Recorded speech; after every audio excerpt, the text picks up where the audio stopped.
নমস্কার বন্ধুরা, শ্রাবণী রান্নাঘরে সবাইকে স্বাগত জানাই। আশা করি সবাই খুব ভালো আছেন। আজ আমি নিয়ে এসেছি ঘুগনির রেসিপি, যে ঘুগনি আমরা খেতে খুব ভালোবাসি। ঘুগনি আমরা রাস্তার ধারে স্টল থেকে কিনে খাই, মেলা স্টল থেকে কিনে খাই, ট্রেনের থেকে কিনে খাই, যেটা খেতে আমরা খুব ভালোবাসি। চলুন সেই ঘুগনি আমরা আজকে তৈরি করব। ঠিক আছে, তাহলে শুরু করা যাক আজকের রেসিপি। নিয়ে নিয়েছি 250 গ্রাম ঘুগনির মটর। জল দিয়ে ভালো করে ধুয়ে নিয়ে সারা রাত ভিজিয়ে রেখে দিয়েছিলাম। সকালবেলায় ঢাকনা খুলে আবারও ভালো করে ধুয়ে নিয়েছি। মটরগুলো এবার প্রেসার কুকারের মধ্যে নিয়ে নিয়েছি।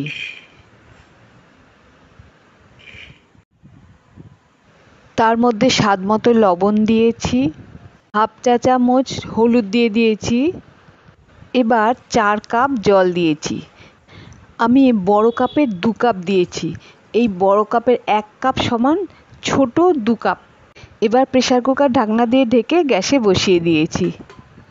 এবার অন্যদিকে গ্যাসে কড়াই চাপিয়ে তার উপর 2টো শুকনো লঙ্কা দিয়ে দিয়েছি। তার মধ্যে 2টো ছোট এলাচ, ছোট টুকরো 2 টুকরো দারচিনি। এগুলোকে শুকনো খোলায় ভাজতে থাকতে হবে। এবার তার মধ্যে 1 টেবিল চামচ গোটা ধনে কিছুটা ভেজে নিয়ে 1 টেবিল চামচ গোটা জিরে তার মধ্যে দিয়ে দিলাম। তারপর এগুলোকে খুব ভালো করে ভেজে নিতে হবে। দেখুন খুব ভালো মতো ভাজা হয়ে গেছে, একটু পোড়া পোড়া হয়েছে। এটাই এবার বাটিতে তুলে রাখবো। তারপর ঠান্ডা হয়ে গেলে ওটাকে গুঁড়ো করে নিয়েছি। এদিকে প্রেসারে 4টে সিটি দিয়ে নিয়েছি। তারপর ঠান্ডা হয়ে গেলে খুলে নিয়েছি। তাহলে দেখি কেমন সেদ্ধ হয়েছে। একটা মটর নিয়ে চেক করে দেখলাম একদম ঠিক আছে। আর সেদ্ধ মটরগুলো জল থেকে আলাদা করে রেখে দিলাম অন্য একটা পাত্রে। একটা মাঝারি সাইজের আলু ছোট ছোট করে কেটে নিয়েছি। এবার একটা কড়াই গ্যাসের উপর বসিয়ে দিলাম। কড়াই গরম হয়ে গেলে তাতে 2 টেবিল চামচ মতো সরষের তেল দিয়ে দিলাম। তেল গরম হয়ে গেলে যে আলু কেটে রেখেছিলাম সেগুলো ছেড়ে দিলাম। ভালো করে ভেজে নিতে হবে। ভাজা হয়ে গেছে, এবার তুলে রাখছি।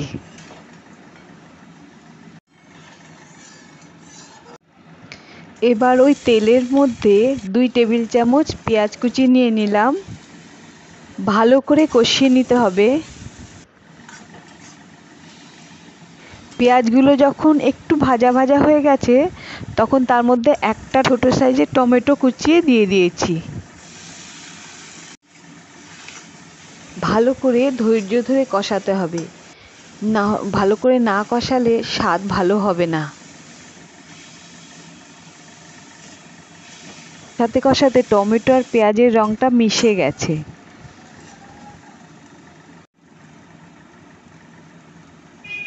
এবার এর মধ্যে 1 চা চামচ আদা বাটা দিলাম, হাফ চা চামচ রসুন বাটা দিলাম।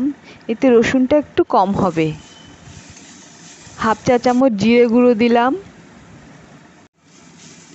1 চা চামচ ধনে গুঁড়ো দিলাম। কিছুটা নেড়ে চেড়ে নিয়ে 1 চা চামচের 4 ভাগের 1 ভাগ শুকনো লঙ্কা গুঁড়ো দিলাম। এবার 1 চা চামচ কাশ্মীরি লঙ্কা গুঁড়ো দিলাম, যাতে ঘুগনির রঙটা সুন্দর হয়। হাফ চা চামচ হলুদ গুঁড়ো দিলাম। হলুদ গুঁড়ো বেশি দেব না, কেননা আগে মটর সেদ্ধর সময় দিয়েছি।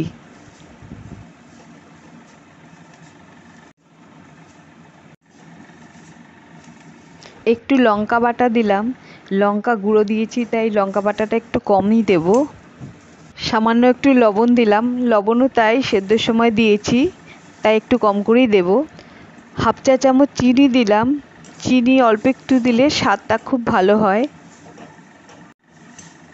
ভালো করে কষিয়ে নিয়ে এর মধ্যে সামান্য একটু জল দেব। জলটা মশলাটা কষাবার জন্যই দেব।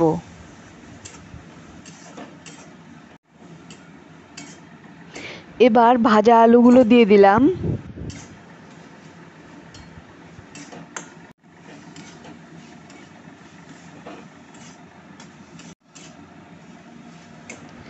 মশলা আর আলুগুলো ভালো করে মিশে গেলে তার মধ্যে সেদ্ধ করা মটরগুলো ছেড়ে দিলাম। ভালো করে মিশিয়ে নিয়ে সেদ্ধ জলটাও দিয়ে দিলাম।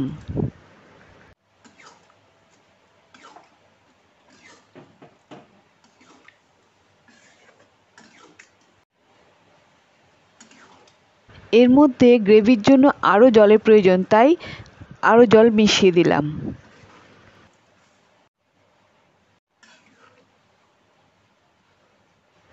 কুচানো ধনেপাতা দিয়ে দিলাম। যে ভাজা মশলাটা তৈরি করেছিলাম সেই ভাজা মশলা দিয়ে দিলাম।